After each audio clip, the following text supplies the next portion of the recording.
Isang mapagpalang araw at magandang bahay mga GP. Saglit lang ito no, sa video na to ay saglit lang natin itong ating talim na 60 feet. Ito ay, ang brand nito ay Lotus. Ang ating tibonso ay Lotus din. I-try natin sa minamin board kung gaano siya kagandang itabas. Kasi 60 feet, ang maraming sabi na ang 60 feet daw ay medyo magaspag pa. Pero sa akin kasi, sinubukan ko sa mga HPL no, na laminated. Okay na siya eh. Ngayon naman ito sa minamin board, baga laminated na ito, kabilaan ito. Ayan. Dito, laminated dito.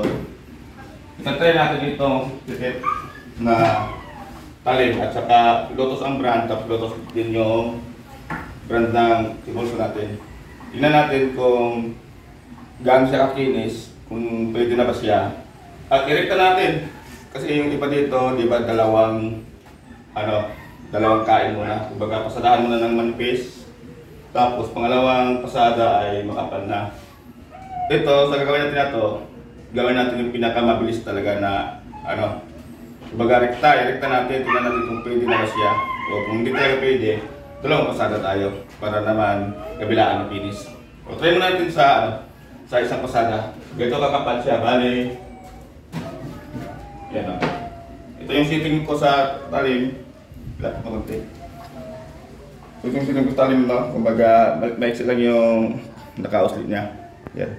Kumbaga, ito yung kapal ng tripod natin. Kapal ng board. O, ito yun. So, mayroon pa siya naka-uslit na gano'n. Hindi ko pinaka-uslit na masyadong malaki. Maliit lang. So, try natin. Kung tingnan natin kung makinis ba talaga. I-try natin sa buong plywood, no? Para malaman talaga, masubukan talaga. Bali, isang 4x8 yung tatabasin natin. Ang tatabasin natin ngayon ay 57, no? So, malapad-lapad siya. Bali, dalawa lang yung matabat natin sa isang board. I-try natin.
So ito yung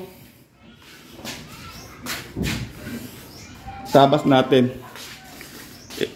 Ano muna yung tayo muna para makita. Ayan tabas mo. Ayan. Ayan yung tabas natin. Walang chip, no? Yan. Walang ginagtutuklap. Lagyan natin. Ayan.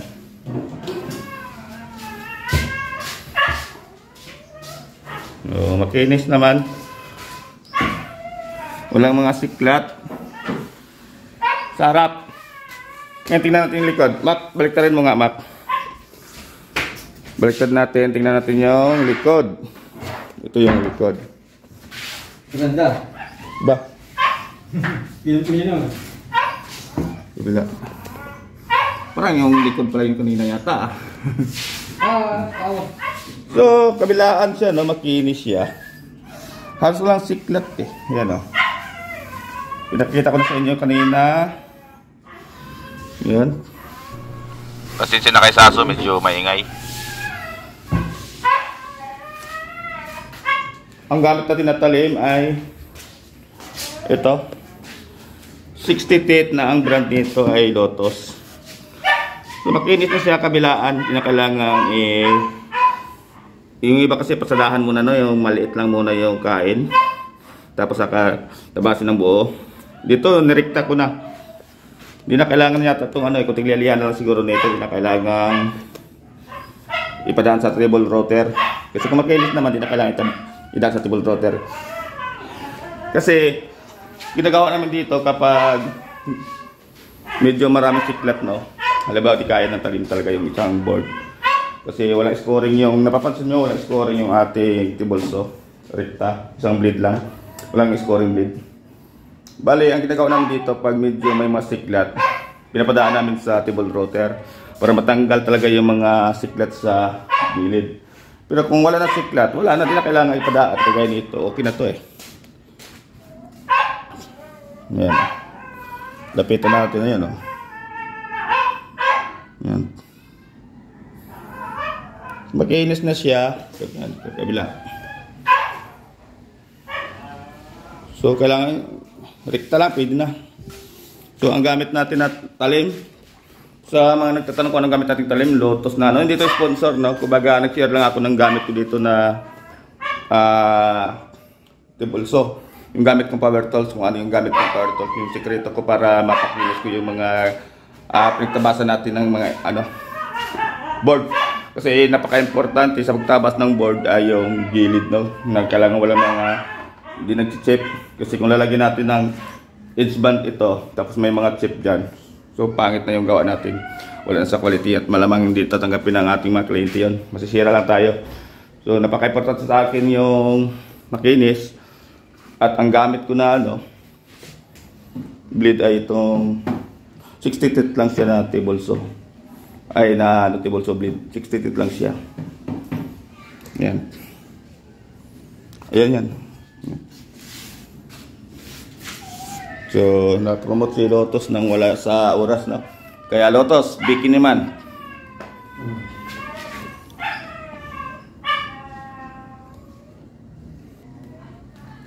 Yung board nga pala ginagamit natin ay marine. Bale, ang tawag nito ay solid marine. Kasi yung dalawang klase yung board na ginagamit na yung pag sinabing marine, meron kasing compact marine, meron ding solid marine. Ito solid marine siya. Ayan. Pure marine talaga yan. Yan, nakita mo. 11 ply na solid marine. So, matigas siya. Inabas natin yung blade na yun gamit ang solid marine na 7 ply at ito yung kanyang outcome. Ngayon, subukan naman natin sa crosscut. Titingnan natin kung okay pa rin ba. Kasi di ba kanina ang tapat natin ay diretso lang. Kadalasan pag okay sa diretsuhan, doon na naman nagka-problema sa crosscut. Pag di maganda yung talim mo, doon na nagka-problema. May mga chip na yung lalo na sa likod.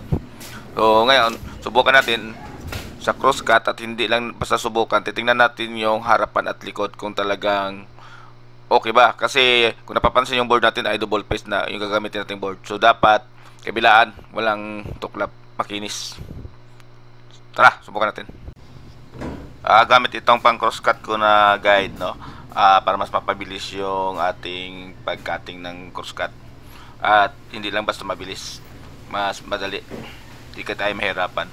So may ginagawa akong guide. Kung tawagin ito ay crosscut slit.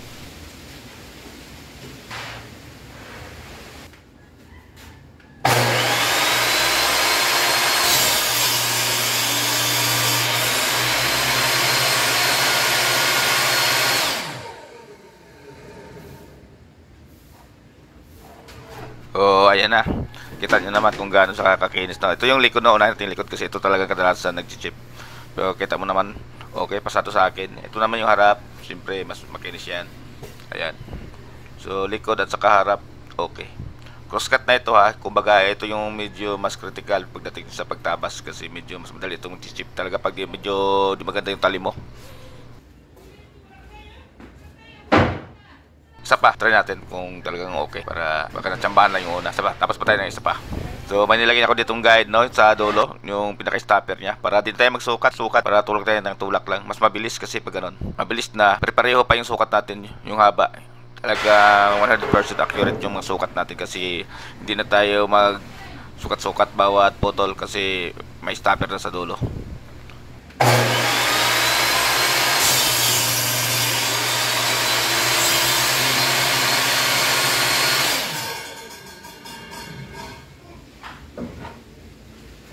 So ayan, ito yung pangalawang tapat natin.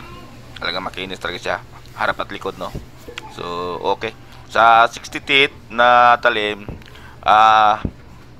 pwede na talaga siya pang melamine board. Ito yung board na double piece, medyo masilan ito pag di maganda yung talim mo. Talagang mamumblema ka kasi nagchichip talaga to. Medyo matrabaho siya kasi padaanin mo naman sa tubel router para matatanggal yung mga tuklap. So ito, pasado na kahit sa pinto, pwede siya. Ayan.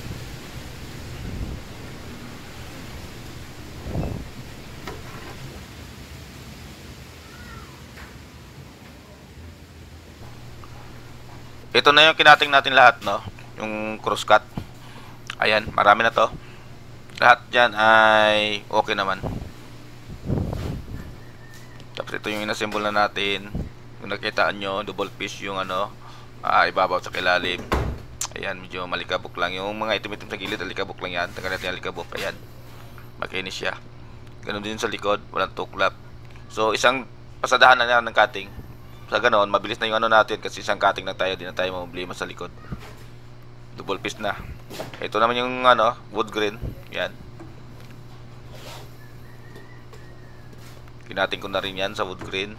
So, ito yung likod. Yan, okay naman. Isa din sa kagandahan kapag 60 teeth yung ating talim noon, yung di masyadong pino, tamang-tama lang. Yung kain niya ay hindi rin ganun ka-pino. Tingnan nyo naman, di masyadong malikabok. Kapag hindi masyadong pino, siyempre di masyadong malikabok. Medyo di masyadong didikit sa balat. Ayan. Ito na yung ating finished product, no? Ayan. At maganda naman yung kalabasan ng ating mga tinabas na gamit ang talim na 60 teeth na lotus. Sana may nakuha kayong idea sa ating video, no? At kung nagustuhan yung ating video ngayon, baka pwede makahingi ng like, pakishare na rin para sa di pa alam kung anong klaseng talim talaga yung dapat sa melamine board. At sa mga baguhan na hindi pa nakapag-subscribe na ating channel, pag-subscribe na lang po ang ating channel. Sa next video natin, pag-usapan naman natin ang kung paano gagawa ng napaka-smooth na sliding door ng cabinet, kagaya nito. Ayan, napakalambot, no? So, yun ang topic natin sa sunod nating video. So, sa ngayon, paalam muna pagsamantala. Bye-bye.